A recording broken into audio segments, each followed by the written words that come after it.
अस्सलाम वालेकुम नाजरीन, उम्मीद है आप लोग खैरियत से होंगे। नाजरीन, क्या चल रहा है को पता चले तो हमें भी बताना। अब आप सोच रहे होंगे कि हम तो आपका विलाग देख रहे हैं कि आप कुछ बताएंगे, और मैं आपके विलाग के लिए जिन लोगों से मैंने बात की वो भी मुझे पूछ रहे थे कि आपको क्या पता चल रहा है, यानी कि आपके तो काफ़ी सोर्सेज हैं, तो आप बताएं। तो बस ये है कि सारे एक दूसरे को पूछ रहे हैं, और फाइनली ये सूरत में बनता क्या है, वो जब एक दूसरे से जो बातें सुनते होते हैं, यानी कि जिसमें सब एक दूसरे को पूछ रहे होते हैं, अपने अपने अंदाजे बता रहे होते हैं, वही अंदाजे आगे इन्फॉर्मेशन की शक्ल में चलना शुरू हो जाते हैं कि मैं तो किसी बंदे से बात कर रहा था और वो मुझे ये बता रहा था, मुझे लगता है वो बात को छुपा रहा था, लेकिन वो ना इस दौरान ये बात कर गया, तो मैं असल बात जो है ना उधर से वो मैंने पकड़ ली कि ये असल चीज़ है। अब नाजरीन, हो क्या रहा है, पाकिस्तान जो इस टाइम बेयकीनी की कैफियत में है, उसका सबब यह है कि पाकिस्तान ने तो अकेले फ़ैसला नहीं करना। हम तो जनाब जगह फ्राहम करने वाले लोग हैं, यानी कि हम तो मीडिएटर हैं, हम तो सालस हैं। बाकी जो फ्रीकैन है इसमें, वो भी खुद अबहम का शिकार हैं, और फिर उनके अंदर भी जो लोग हैं वो भी अबहम का शिकार हैं। अब है ये नहीं, पहले हम ज़रा इन चीज़ों को स्टेप बाई स्टेप लेकर चलते हैं। पाकिस्तान ने एक हुकूमती ज़राए से जो ख़बर चल रही है, जो हमारे वजारत हारजा को डील करने वाले जो जर्नलिस्ट हैं वो बता रहे हैं, वो कह रहे हैं कि मुज़ाकरात पीर को नहीं हो रहे, यानी क्या मुज़ाकरात जो जुमेरात ही शुरू होए सन, जुमेरात ਨੂੰ भी हो नहीं रहे थे, अगू पीर ਨੂੰ भी नहीं हो रहे, दरमियान में कोई आ रहा था जी कि संडे को हो रहे हैं। आप ज़रा इमेजिन करें कि कल हम क्या बातें डिस्कस कर रहे थे, यानी कि ऐसे लग रहा था कि every thing is all set, ठीक है, लेकिन आज लगता है कि every thing is all upset, यानी कि वो वाली सूरत हाल बनी हुई है। अच्छा, एक तरफ ये खबरें आ रही हैं कि मुज़ाकरात नहीं हो रहे, दूसरी तरफ ये भी खबरें चल रही हैं अड्डे फिर खाली करा रहे हैं, ठीक है। अच्छा, साथ और ख़बर कि जी उधर कोई रावलपिंडी के हवाले से मैं देख रहा था कि जी रावलपिंडी में जो प्राइवेट हॉस्टल्स हैं वो कल आज रात 1 बजे से बंद करा रहे हैं। यानी कि ये खबरें चल रही हैं, यानी कि उसमें भी कितनी दफ़ा कोई तरमीम होती है, ये एक अलहदा से डिबेट है। यानी कि जैसे अड्डों वाला मामला है, अड्डे पहले बंद कराए, फिर उसके बाद जो है वो फ़ैसला वापस ले लिया, आज फिर ऐसे लग रहा था जी कि अड्डे बंद हो रहे हैं।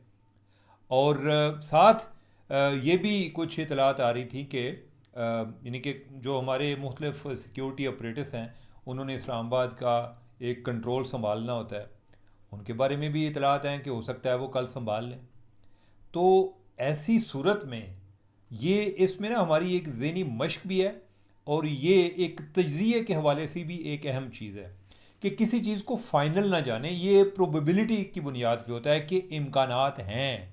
यानी कि उसमें ये नहीं है जी कि जो किसी ने कह दिया वो उसने कहा हो जा तो वो हो जा, यानी कि वो होने वाली बात जो है ना ये अल्लाह मियाँ ही कर सकता है। इंसान कुछ नहीं कर सकता, अंदाजे लगा सकता है।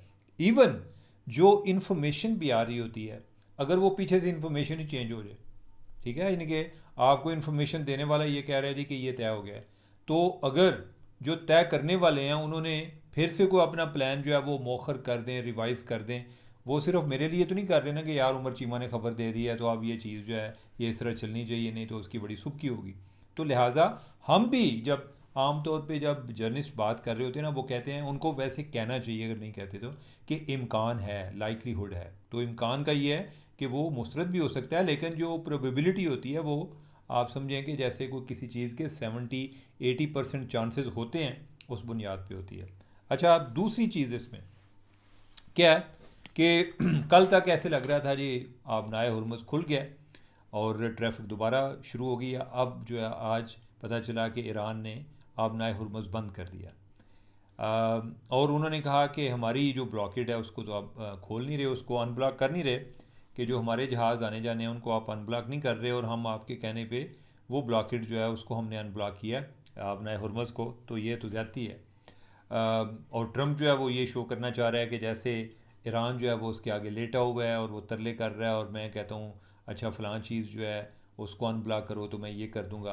कल जो उन्होंने आबनाए हुरमुज़ खोला, वो साथ उन्होंने कोई लबनान का हवाला देकर कि लबनान में जंग बंदी हुई है तो हम आबनाए हुरमुज़ खोल रहे हैं। अब ट्रम्प साहब जो हैं वो भी बड़क मारने से बाज नहीं आया, वो ना उसने कहा कि मैं आबनाए हुरमुज़ तो उन्होंने खोल दिया, थैंक यू, और साथ ये कि लेकिन मैं आपका नाका अभी तक नात का बंद रखूँगा, जो आपके जहाज़ जो ईरानी बंदरगाहों पर आ जा रहे हैं वो हम अभी नहीं चलने देंगे जब तक कोई एग्रीमेंट नहीं होता। अब ईरान को लगा कि जैसे हम पोजीशन ऑफ वीकनेस पे आ गए हैं। उसके साथ फिर क्या हुआ कि आज उनकी सुप्रीम एक काउंसिल है, उसने एक बयान जारी किया। उन्होंने कहा कि जब 10 दिन जंग को गुजरे थे तो ईरान ने मुज़ाकरात के हवाले से रब्ते करना शुरू कर दिए थे। गालिबन इशारा पाकिस्तान की तरफ है कि पाकिस्तान के ज़रिए करना शुरू कर दिए थे। फिर उन्होंने कहा कि 40 दिन के बाद हमने इनके साथ मुज़ाकरात किए, फिर भी अभी कुछ चीज़ें बाकी थीं। और अभी भी यानी कि हमारा ये ख्याल था कि हमारे जो 10 मुतालबे हैं, ईरान अपने जो मुतालबे लेकर आया अमेरिका उससे आगे पीछे नहीं होगा।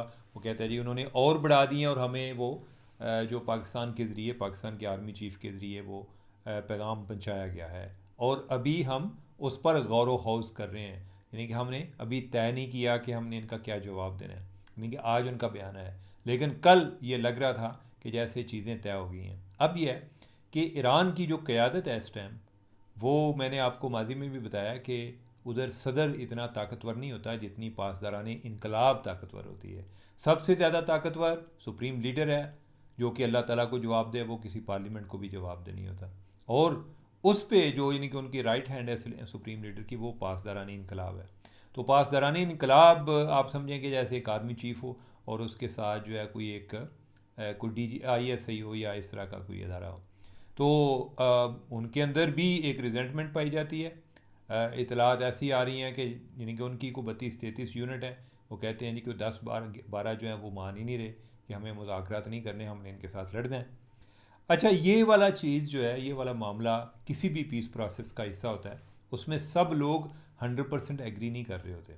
हाँ, ये होता है कि आप देखते हैं कि वो लोग जो कि मैटर कर रहे हैं, वो लोग जो या यानी कि ये है कि जो मेजॉरिटी में है वो क्या कह रहे हैं, और मेजॉरिटी में वो लोग शामिल होने चाहिए जिन्होंने कि असल डिसीजन करना है। ये ना हो कि मेजॉरिटी जो है वो किसी और तरफ चली हो और डिसीजन मेकर जो है वो किसी और तरफ चले हों। तो उधर भी ईरान के अंदर भी एक रिजेंटमेंट पाई जाती है। वो अपनी क़यादत के ख़िलाफ़ एक सरापा एहतजाज है कि तुसी जनाब क्या किया। और नाजरीन, ये जैसे मैंने आपसे बात की कि ये होता है हर फील्ड प्रोसेस में होता है। हमारी असल में तवक्कुआत कुछ ज़्यादा लग गई थी कि जैसे सारी चीज़ें जो है ना वो AI ने करनी है, यानी कि ऐसा नहीं है, उधर इंसान मौजूद हैं, कोई ऑटोमेट प्रोसेस नहीं है। तो इस दौरान ये इस तरह के जो हाइज़ एंड लोज़ के रोलर कोस्टर हैं, ये तो आते ही आते हैं। आपको याद होगा कि जब ओस्लो कार्ड हुआ था, ओस्लो मुआहदा हुआ था फ़लस्तीन और इसराइल के दरमियान, यानी कि उन्होंने एक पीस कार्ड पे साइन किया था, और उस टाइम जो 2 रियासती फार्मूला जो है उस पर भी एग्री किया था कि वो उसके बाद क्या हुआ कि पीस रैली हो रही थी, और जो इसराइल का वज़ीर आज़म जो कि उस पर साइन करके आया था, उसको एक इंतहा पसंद यहूदी ने कत्ल कर दिया था। उसके बाद जो उस पीस प्रोसेस में मिल रहा था वो नहीं हो सका। ये 95 में हुआ था। मैं आपको ये बता रहा हूँ कि ये जो इंतहा पसंदाना सोच है, ये कभी इंटरनली रिफ्लेक्ट नहीं करती। और ये नहीं कि ये कहते हैं कि मसला यानी हल हो या ना हो, लेकिन यह है कि हम जो है ना एक पूरा एक 100% अपने मुतालबात मनवाने हैं, जो कि नहीं होते। गिव एंड टेक होता है, दोनों तरफ से होता है। अभी भी ये मुमकिन है, इसको आप रद्द नहीं कर सकते, बल्कि ये एक ताज्जुब की बात होगी कि उनके अंदर जो सारे लोग हैं वो उन पे कंसेंसस हो। कंसेंसस नहीं होता। असल मैटर ये करता है कि जो उनमें बासर लोग हैं और जो उनमें मेजॉरिटी में हैं, वो क्या सोच रहे हैं। तो लिहाजा ये भी एक रिजेंटमेंट की एक वजह ये भी है। आज जो फिर आबनाए हुरमज़ उन्होंने दोबारा बंद किया है। कोई 2 वेसल्स ने रिपोर्ट भी किया है कि उन पर फायर हुआ है। जो इंडिया के भी जहाज़ गुजर रहे थे वो भी मुतासर हुए हैं। इंडिया ने ईरान के अम्बेसडर को बुला के अपना गुस्सा, गम गुस्सा जो है वो उन्होंने कन्वे किया है। तो ओवरऑल इस सारे तनाज़र में क्या हो रहा है, अब साथ ट्रंप जो है उसने अलहदा से एक शोशा छोड़ दिया। उसने कहा जी कि कल एक सरप्राइज़ गेस्ट आने वाला है, अभी 24 घंटे में आने वाला है। अब वो सरप्राइज़ गेस्ट कौन हो सकता है, ये इसके बारे में सारे तुक्के लगा रहे हैं। हमारी जो दुनिया महदूद है, हमें लगता है कि वो सरप्राइज़ गेस्ट जो है पाकिस्तान से जाएंगे। कौन हो सकते हैं सरप्राइज़ गेस्ट? अगर जाते हैं तो वो फील्ड मार्शल होंगे। जो अभी तो वो पाकिस्तान आ गए हैं, या इतलात कम अज़ कम हमें ये हैं। और जो शहबाज शरीफ हैं वो भी आ गए हैं। वो लाहौर आकर उतरे हैं। उसका लोग मतलब भी ये ले रहे हैं कि उनका लाहौर में आना इस बात की अलामत है कि मंडे को मुज़ाकरात नहीं हो रहे। तो ओवरऑल जो मिक्स सिग्नल हैं, बात उनके दरमियान किधर तक पहुंची है, ये अब पहली दफ़ा हमें पता चल रहा है टर्की से। टर्की में हमारे वज़ीर ख़ारजा इसहाक डार साहब उधर ख़ताब करते हुए उन्होंने कहा जी कि जो असासे मुंजमद हुए थे उन पर बात हो चुकी थी, तय हो चुकी थी। यानी कि इस हवाले से उन्होंने ये बात की है कि यूरेनियम के हवाले से और जो असासे मुंजमद हुए थे उन पर बात हो चुकी थी। लेकिन अब यह है कि दोनों साइड जो है उनकी अपने अपनी वर्जन है कि क्या बात हुई थी क्या नहीं हुई थी। ये अभी यानी कि जब तक चीज़ें फ़ाइनल नहीं होती कुछ नहीं कह सकते। अब साथ हम हमारी जो उम्मीदें हैं वो इस लेवल तक बढ़ चुकी थी कि अगर मुआहिदा होता है तो इस दौरान कोई जो बहुत सारे वर्ल्ड लीडर्स जो हैं वो पाकिस्तान आ रहे होंगे, जिसमें यूरोपियन लीडर्स भी आएंगे, उसमें अरब दुनिया से भी लोग आएंगे, अरब लीडर्स भी, उसमें चाइना वाले भी आएंगे। तो इस सारे तनाज़र में क्या यानी कि इतनी ज़्यादा हाइप के दौरान जो एक हाइप की वजह से एक होप क्रिएट हुई है वो फिर से एक मान पड़ना शुरू हो गई है। लेकिन अभी तक मिक्स सिग्नल है। एक जो एक काउंटर थ्योरी आती है वो ये भी आती है कि शायद ये जो बात है इसको ज़रा डाउन प्ले करने की कोशिश की जा रही है कि अभी कोई मुज़ाकरात नहीं हो रहे, साथ साथ जो है वो चीज़ें चल रही हैं, एन मुमकिन है कि कोई मंडे को हो जाए। और फिर जो है काउंटर आर्गूमेंट एक और दिया जाता है कि आपको याद होगा कि जब लास्ट टाइम भी ईरानी क़यादत ने पाकिस्तान आना था तो पहले आखिरी दम तक जो काली बाफ हैं, जो उनके स्पीकर हैं, वो ये कह रहे थे कि अभी तक तय नहीं हुआ कि हम पाकिस्तान जाएंगे। इवन इधर आकर भी वो कह रहे थे कि हो सकता है कि हमारे मुज़ाकरात ना हो पाएँ, तो फिर भी हो गए। तो लिहाजा ये इसको काउंटर आर्गूमेंट के तौर पे भी दिया जाता है कि जो दोनों साइड्स हैं, जिस तरह ट्रंप जो है वो बढ़ के मारता है, इसी तरह ईरानी क़यादत जो है वो भी अपनी जो लोकल डोमेस्टिक ऑडियंस है उसको एक पैसिफाई करने के लिए कि हम पोजीशन ऑफ स्ट्रेंथ से कर रहे हैं, वो इसलिए कोई एक ब्लाइंड गेम खेल रहे हैं या गैसिंग गेम खेल रहे हैं हमारे साथ। तो मैं यानी कि सारे अमल में फ्रैंकली मैं जितनी भी बातें सुनी हैं, मेरे पास दोनों आर्गूमेंट जो हैं बड़े प्लाजिबल लगते हैं। कि ना होने के आर्गूमेंट ये है कि जैसे मैंने आपको बताया कि ये कोई ऐसा को ऑटोमेटेड प्रोसेस नहीं है कि फ़लाँ डेट को फ़लाँ चीज़ हो जानी है, फ़लाँ डेट को फ़लाँ चीज़ हो जानी है। इसमें इंसान इन्वॉल्व हैं, इसमें दो मुल्क इन्वॉल्व हैं, इसमें उनकी 50 साल की दुश्मनी इन्वॉल्व है।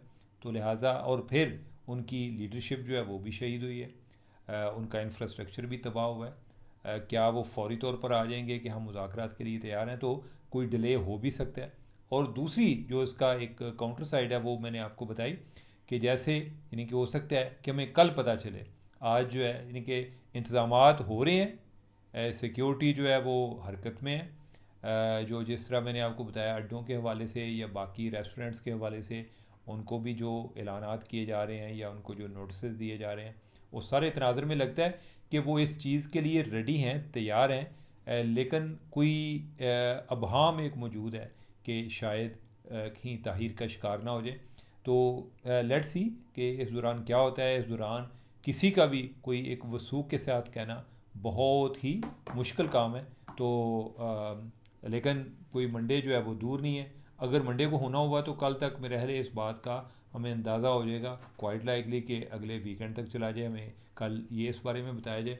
तो लिहाजा let's hope for the best और अपनी ज़िंदगी को एंजॉय करें, अगर जो कुछ कर सकते हैं, और अगर मुज़ाकरात आ गए तो हम इनको भी एंजॉय करेंगे।